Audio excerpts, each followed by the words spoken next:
बहुत ध्यान से सुनिएगा। भगवान श्रीमद् भागवत में मैया देवहूति को उदाहरण देते हुए बताते हैं। बोले मैया,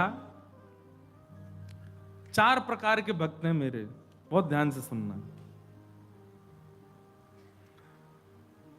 सबसे पहला तामस।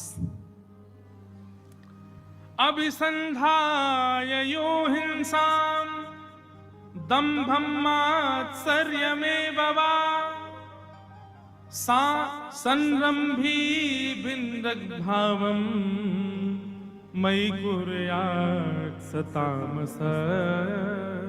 बहुत ध्यान से सुनना। गोपी भाव चित्त में तब तक उत्पन्न नहीं होगा जब तक 3 गुण रहित नहीं हो। रहित मतलब 3 गुण समाप्त नहीं होंगे।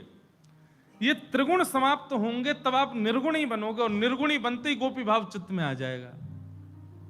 सबसे पहला तामस। तामस किसको कहते हैं? भगवान कपिल कह रहे हैं, बोले जो मेरी आराधना किसी अन्य के दुराग्रह की भावना से करता है वो तामसी भक्त कहलाता है। मतलब आप आराधना भगवान की इसलिए कर रहे हो कि किसी का बुरा हो, ऐसे भक्त को क्या कहते हैं? तामसी। आप नाम जप इसलिए कर रहे हो, अनुष्ठान इसलिए कर रहे हो, हिमालय की यात्राएं, देवी देवताओं को प्रणाम इसलिए कर रहे हो कि हमारे पड़ोसी के बालक ज्यादा बढ़िया हो गए, हमारे भी बढ़िया हो जाएं। मन में ये भावना तो है कि हमारे बढ़िया हो, पर यह भी तो भावना है कि उसके ज्यादा बढ़िया हो, उससे बढ़िया हो। तो ये तामसी भाव है। इस भावना से की जाने वाली भक्ति तामस गुण को कहलाती है। आपने देखा किसी को कि भाई कोई रोज बिहारी जी जाता है और बिहारी जी नित्य जाने वाले के ऊपर इतनी बड़ी कृपा हो गई कि महाराज उसके अब धन धान्य खूब होने लगा। अब उसके धन धान्य को देख करके आपके मन में भावना आई कि बिहारी जी की कृपा है गई है यहाँ पे, हम भी जाएंगे। ये तामस भक्त का लक्षण है। उसको जैसी पता चलती है कि ठाकुर जी अनुग्रह कर रहे हैं तब वो ठाकुर जी के समीप जा रहा है। ये तामसी भक्त का गुण है। भगवान कहते हैं मुझे बिल्कुल प्रिय नहीं है। बोले मैया, तामसी भक्त मेरे सामने आ जाता है तो मैं जितना हो सकता उतनी नजर छुपाता हूं उससे। लेकिन भगवान कहते हैं नित्य आता है, रोज आएगा, तो फिर मैं उसको दे दा करके छुट्टी करता हूं। ले तू मेरा पीछा छोड़, ले कर अपने काम जो तुझे करने, पर ये मुझे प्रिय नहीं है। लेकिन एक बात सुनिएगा, कई लोगों के मन में ये भावना आ सकती है कि पीछे पड़े रहेंगे तो बिहारी जी काम तो बनवा ही देंगे ना, फिर भले ही बिहारी जी हमें ना पूछें, हमको क्या। इस प्रकार की साधना करके कोई कहे 21 दिन ये कर लो, 15 दिन ये कर लो, ये कर लो, ये काम बन जाए। काम तो बन जाएगा, वो काम बनेगा कैसे? भगवान पीछा छुड़ाएंगे आपको काम पूरा करवा के, ले भग यहां से, ले जा अपनी दो तो चाहिए। लेकिन उस क्रिया से क्षणिक सुख तो मिल जाएगा, कुछ दिन बाद दुखी जरूर हो जाओगे। केवल बिहारी जी इसलिए गए कि हमारे घर में एक संतान हो जाए, एक पुत्र आ जाए, और उसके लिए लगे महाराज बिहारी जी नित्य जा रहे हैं, हर शनिवार आ जाते हैं बिहारी जी पे, ये बिहारी जी वो बंगला बनवा दिया, ये करवा दो। कामना बिहारी जी नहीं है, कामना कोई और है। वस्तु तो मिल जाएगी, पर क्षमा करना, हम कान पकड़ के क्षमा मांगे। अगर किसी ने पहले ऐसा किया हो, वो कहे यार हम तो किए थे, उस वस्तु से आप सुखी नहीं रह पाओगे, भले ही मिली ठाकुर जी से। आजकल इसका प्रचलन बहुत चल गया है, इतना ये कर लो, इतनी संख्या के ये पाठ कर लो, इतने ये कर लो, यहां पे धागा बांध दो, यहां पे जे कर आओ, वो कर आओ, मनोकामना पूरी हो जाएगी। मनोकामना पूर्ण हनुमान जी, मनोकामना पूर्ण मैया जी, मनोकामना पूर्ण शंकर भगवान। यहां पे ये कर दो, नारियल पानी चढ़ा दो, ये हो जाएगा, बिल्व पत्र चढ़ा दो, उस पर काली मिर्च डाल दो, मनोकामना पूरी तो हो जाएगी, पर उससे प्रसन्न नहीं रह पाओगे, क्योंकि आपकी भक्ति तामसी हो गई है। बहुत ध्यानपूर्वक सुनिएगा।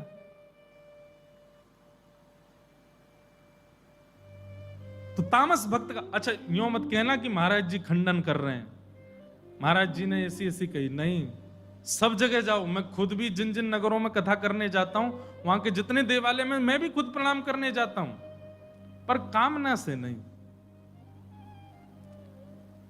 हनुमान जी का मंदिर है तो देख जाए, ए पवन पुत्र हनुमान, कैसे हो, ठीक हो, भोजन पानी बढ़िया चल रहा है, सब सेवक अर्चक बढ़िया प्रेम से आते हैं, बढ़िया भोग लगा रहे हैं, आप भी कृपा करो, आपकी भक्ति के एक बिंदु हम पर पड़ जाए तो आप जैसे भजन हमारे भीतर भी आ जाए, ये कामना जरूर रहती, कोई सांसारिक कामना नहीं।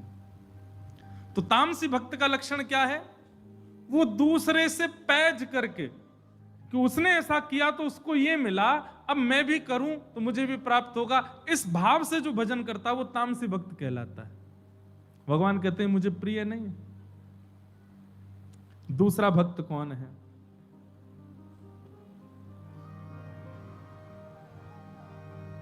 विषयान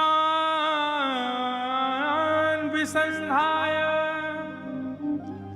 यश ऐश्वर्यमेव वा अर्चादा वर्चयेद्यो मां पृथक् भाव सराजस। बहुत ध्यान से सुनिएगा। दूसरे भक्त का नाम क्या है? राजस भक्त। पहला कौन था? तामस, दूसरा राजस। तो कथा सुन करके ये तीन गुण हमको नष्ट करने, ये विषय चल रहा है। सबसे पहले तामस विषय नष्ट करना है, कोई कामना नहीं ठाकुर जी की। एक विषय नष्ट हो गया, दो विषय और हैं, दूसरा आएगा राजस। राजस का मतलब क्या है? कि विषयान विसंधाय यश ऐश्वर्यमेव वा। यश, ऐश्वर्य, कीर्ति और संसारी विषय। ठाकुर जी कोई एक काम दे देते हैं हम लोग जा करके, और काम नहीं देते, सौदा करते हैं ठाकुर जी के साथ। कैसा सौदा? हमारा जे काम आपने कर दिया तो हम आपके लिए ये कर देंगे, आप हमारा ये काम करवा दोगे तो हम आपको इस चीज का भोग। ठाकुर जी को लोभ दे रहे हो आप। ठाकुर जी अगर मेरा ये काम बन गया तो मैं दूध की, वो क्या कौन सी परिक्रमा लगती है, दूध की परिक्रमा लगाऊंगा बिहारी जी, वो गोवर्धन नाथ जी की। मुझे एक बात बताओ, आप दूध की परिक्रमा नहीं लगाओगे, गिरिराज जी भूखे बैठ जाएंगे, उनका पेट नहीं भरेगा? या उनको इतनी अभिलाषा, नहीं नहीं नहीं नहीं ये दूध लेके आओ। दूध भी पता पानी वाला लेके जाते हो आप, जिसमें पानी की मात्रा बहुत ज्यादा होती है। दूध तो केवल नाम का सफेद होता है।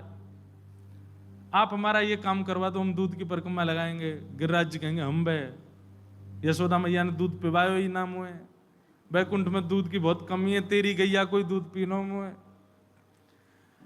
हम फिर कह रहे हैं, हम खंडन नहीं कर रहे, खूब लगाओ ऐसी परिक्रमा, लेकिन ठाकुर जी को लोभ दे करके मत लगाओ।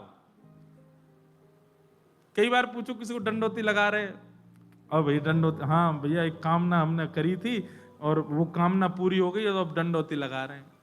आपके लेट लेट करके परिक्रमा लगाने से ठाकुर जी को सुख मिलता है? नहीं। क्यों ऐसे ठाकुर जी को हम लोभ में दे देते हैं? हे बिहारी जी हमारा ये काम करवा दो, हम आपको पोशाक चढ़ाएंगे। बोले हाँ नहीं, तू नहीं चढ़ाएगा तो मैं तो निर्वस्त्र रहूंगा, मुंह पे तो कपड़ा है ही ना है। क्यों ठाकुर जी को लोभ देते हो?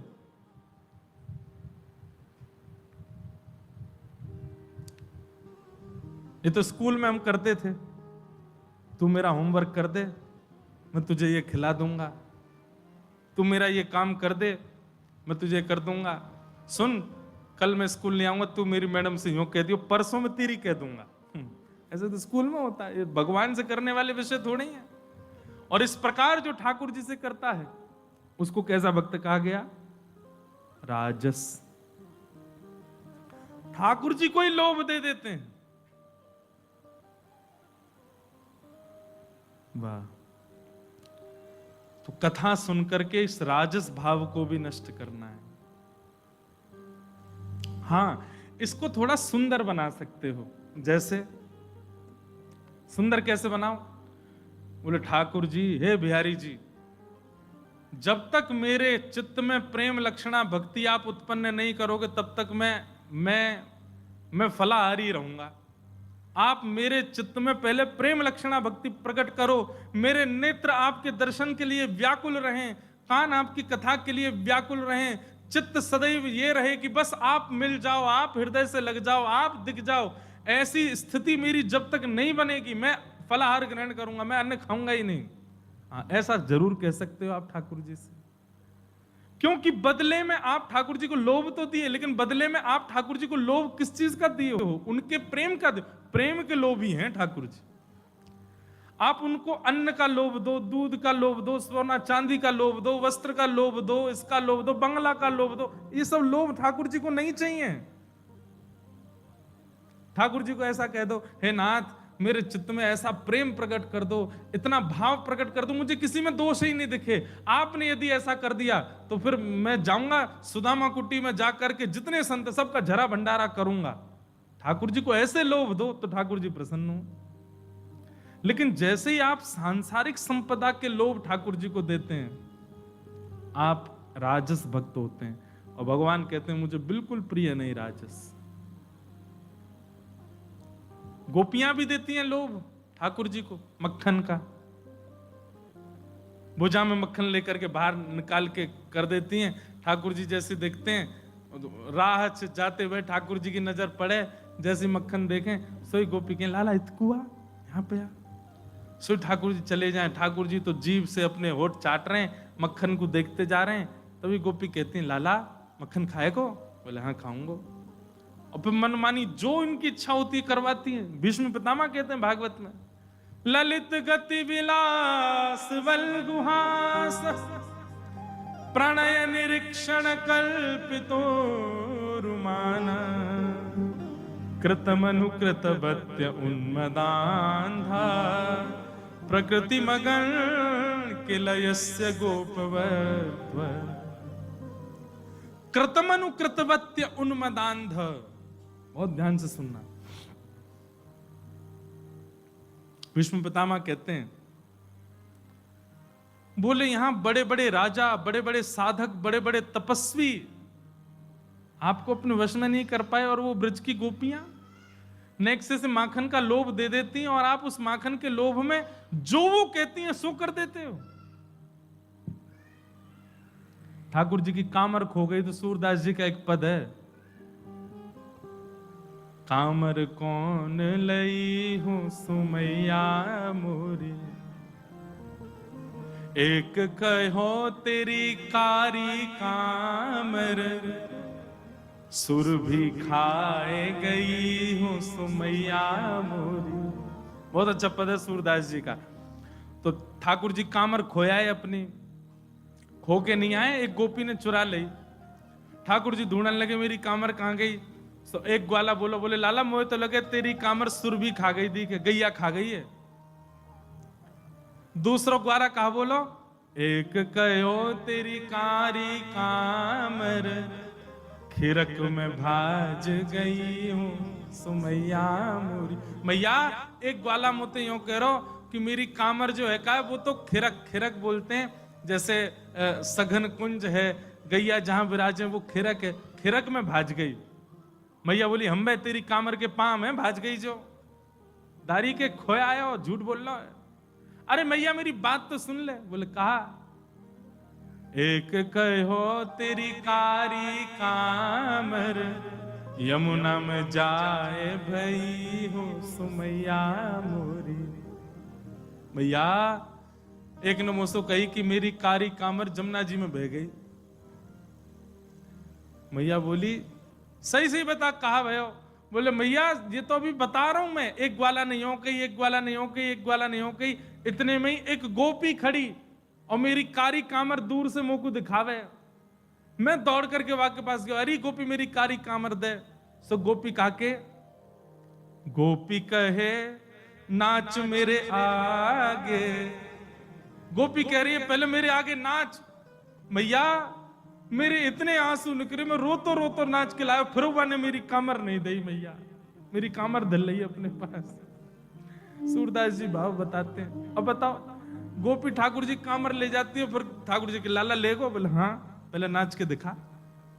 सो ठाकुर जी बोले मैं रोतो रोतो नाचो मैया। सूरदास प्रभु यशोदा के आगे असुवन धार बही हूं।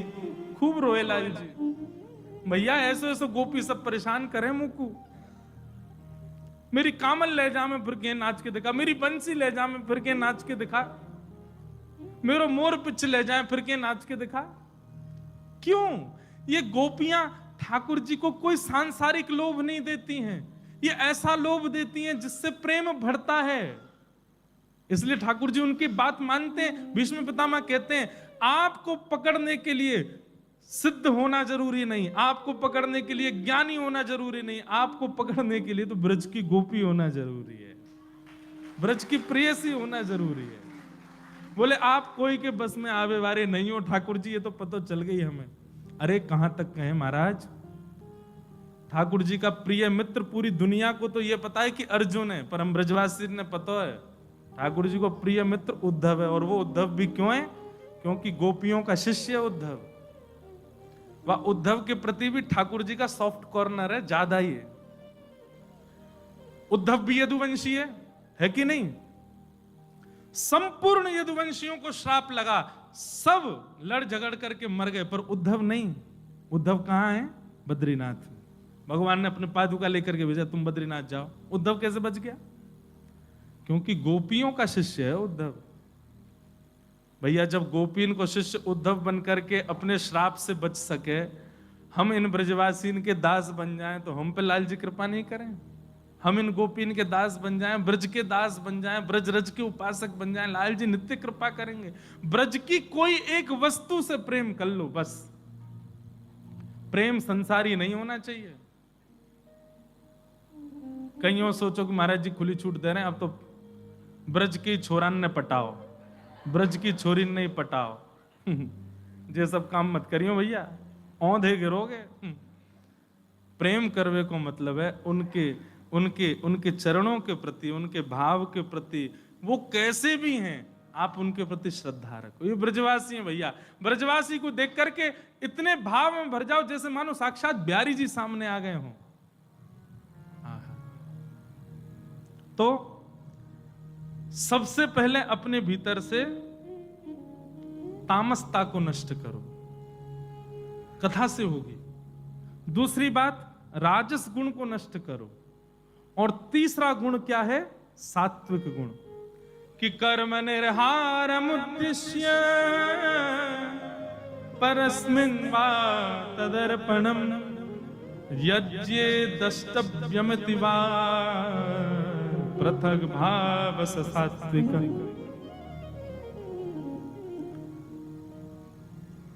ब्रज की गोपी ब्रज भाव चित्त में आए, उसके लिए सात्विक होना भी अनिवार्य नहीं है। सात्विक भी मतलब, सात्विक का मतलब क्या है?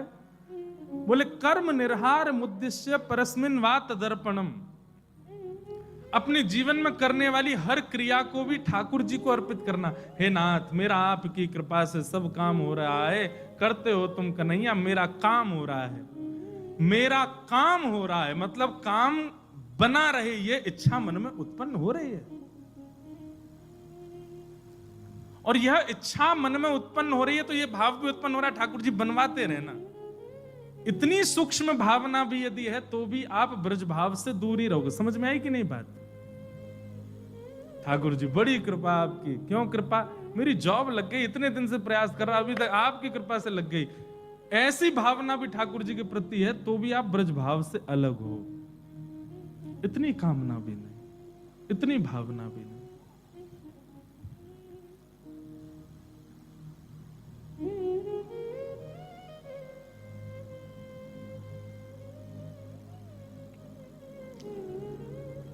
तो फिर कैसे रहें? अब तीसरा आता है निर्गुण। जिनके लिए बात ये कही जाए ये हरि को प्रिय है, निर्गुण। और निर्गुणों का स्वरूप कैसा है? कि लक्षणम भक्ति योगस्य निर्गुणस्य हृदाहतम अहैतुक्यव्यवहिता या भक्ति पुरुषोत्तम सालोक्य शास्त्र सामिप्य सारूप्य एकतत्म्यतम दीयमानम न गृह्णन्ति बिना मत सेवनम जना। बहुत ध्यान से सुनिएगा, यह गुण समझना है तभी कृष्ण लीला में प्रवेश मिलेगा। क्या? भक्ति योग के सारे लक्षण हैं उसके अंदर। भक्ति योग मतलब नवदा भक्ति, श्रवणम कीर्तनम विष्णु स्मरणम पाद सेवनम अर्चनम वंदनम दास्यम सख्य आत्मनिवेदनम। इस प्रकार नवदा भक्ति के लक्षण जिसके अंदर विद्यमान है। और ये निर्गुण भक्त कैसा होता है? बोले सालोक्य साष्टि सामीप्य सारूप्य एकत्वम दीयमानम न गृह्णन्ति। बोले भैया संसार की विषय वस्तु देना तो बहुत दूर की बात है, इनकी भजन के प्रभाव से, इनकी सेवा के प्रभाव से यदि मैं मुक्ति द्वार भी इनके आगे खोल देता हूं तो ये हाथ जोड़ करके मुक्ति को भी मना कर देते हैं। हमें मुक्ति नहीं चाहिए, हमें मुक्ति की कामना नहीं है ठाकुर जी। समझ रहे हो, सोच रहे हो बात को? ठाकुर जी कुछ भी प्रदान कर दें वो तो बहुत दूर की बात, भजन के बल से मिलने वाली मुक्ति भी स्वीकार नहीं करते, उसको भी अस्वीकृत कर देते हैं। भगवान कह रहे हैं एक नहीं 5 प्रकार की मुक्तियां मैं इनके आगे धर देता हूं। कौन कौन सी? बोले सालोक्य साष्टि सामीप्य सारूप्य और एकत्वम। 5 प्रकार की मुक्ति होती हैं, मैं 5 इनके सामने अर्पित कर देता हूं। ये लेकिन दीयमान न गृह्णन्ति, नहीं स्वीकार करते। सालोक्य मुक्ति कैसी? भगवान का लोक मिल जाएगा, लेकिन ये उसको भी स्वीकार नहीं करते। बोले साष्टि भगवान की सेवा मिल जाएगी, इनको वो भी नहीं चाहिए। तो बोले सामीप्य भगवान के संग रहने का अवसर मिलेगा, इनको वो भी नहीं चाहिए। सारूप्य भगवान जैसा रूप मिल जाएगा, वो भी नहीं चाहिए। जैसे जय विजय, जय विजय भगवान जैसे ही हैं बिल्कुल, थोड़ा अंतर है बस। जैसे ललिता जी श्री राधा रानी जैसी हैं, थोड़ा अंतर है बस, पर इनको सारूप्य भी नहीं चाहिए। और अंतिम मुक्ति कौन सी? एकत्वम, ठाकुर जी में ही विलीन हो जाना। बोले दीयमान न गृह्णन्ति, इनको वो भी नहीं चाहिए। तो बोले फिर क्या मांगते हैं? बोले कुछ नहीं चाहिए, आपसे कुछ नहीं चाहिए, बस आप चाहिए, आप हमारे सदा बने रहो और हमें कुछ नहीं चाहिए। नाथ, ये जितने भी प्रसन्न करने वाले, उत्सुक करने वाले, आनंदित करने वाले भाव जो आप पूरी दुनिया को देते हो, इसमें से हमको कुछ भी नहीं चाहिए। और एक और बात, ये यह भी नहीं मांगते कि आप हमें मिल जाओ, तो फिर क्या मांगते हैं? बोले बस आप ये स्वीकृति दे दो कि हमको आपने स्वीकार कर लिया। बस हमारी भक्ति, हमारे भजन, हमारे प्रेम से आप प्रसन्न हो, इस बात की बस एक बार हमको ये बता दो कि आपने हमको स्वीकार कर लिया। बस हम ये सुनकर के जीवन भर कहीं पड़े रहेंगे, लेकिन एक बार बस ये स्वीकृति दे दो कि आपने हमको स्वीकार कर लिया है, हमारे भजन को स्वीकार कर लिया है। मैया, भगवान देवूती माता कपिल भगवान कहते हैं, इस प्रकार के जो भक्त होते हैं, जो मुक्ति की भी कामना नहीं करते, केवल एक कामना रखते हैं कि मैं केवल एक बार प्रकट होकर के कह दूं कि हाँ तुम मुझे प्रिय हो, ऐसी भावना रखने वाले ये मुझे बहुत प्रिय हैं। और बोले, मैया ने पूछा ऐसा प्रेम किसके चित्त में है? तब भगवान कहते हैं यथा ब्रज गोपिका नाम, ब्रज की गोपियां, जिन गोपियों को 11 वर्ष 56 दिन के बाद भगवान ने सैकड़ों वर्षों का वियोग दे दिया, लेकिन उसके बाद भी गोपियां कभी ठाकुर जी से लड़ती नहीं, झगड़ती नहीं, नित्य प्रेम में भाव में रह करके ठाकुर जी को याद करती। ऐसे गोपी भाव में जब आप परिवर्तित होंगे, मैंने बोल तो दिया है आज बहुत ज्यादा गोपी भाव गोपी भाव गोपी भाव, जिसको समझ में आ गया हो अच्छी बात, नहीं समझ में आया हो तो कोई बात नहीं, पर जिसके समझ में आ गया हो वो लग जाओ इस भाव में। अगर आपका सर्वधन ब्रजमंडल है, सर्वधन वृंदावन बिहारी लाल हैं, सर्वधन राधा वल्लभ राधा रमण लाल हैं, वृंदावन ही गति, वृंदावन ही रति, वृंदावन ही सर्वस्व बन चुका है, तो फिर इस भाव में परिवर्तित हो जाओ। कोई कामना नहीं, कोई अभिलाषा नहीं, कोई जिज्ञासा नहीं, केवल आप राजी रहो नाथ। और जब आपको अवसर मिले ना, बस प्रकट होकर के ये आश्वासन दे देना कि आपने हमारे भाव को स्वीकार कर लिया, हमारी गति केवल आप हैं, बस आप दिखो, आप सुनाई दो, आप मिल जाओ, आपका प्रसाद मिल जाए, इसके अतिरिक्त हमें और कोई कामना ही नहीं है नाथ। इस भाव से जो रहे वो गोपी, और ऐसी गोपी को ही वृंदावन भाव में, ब्रज भाव में प्रवेश मिलता है। इसी को निर्गुणता कहते हैं।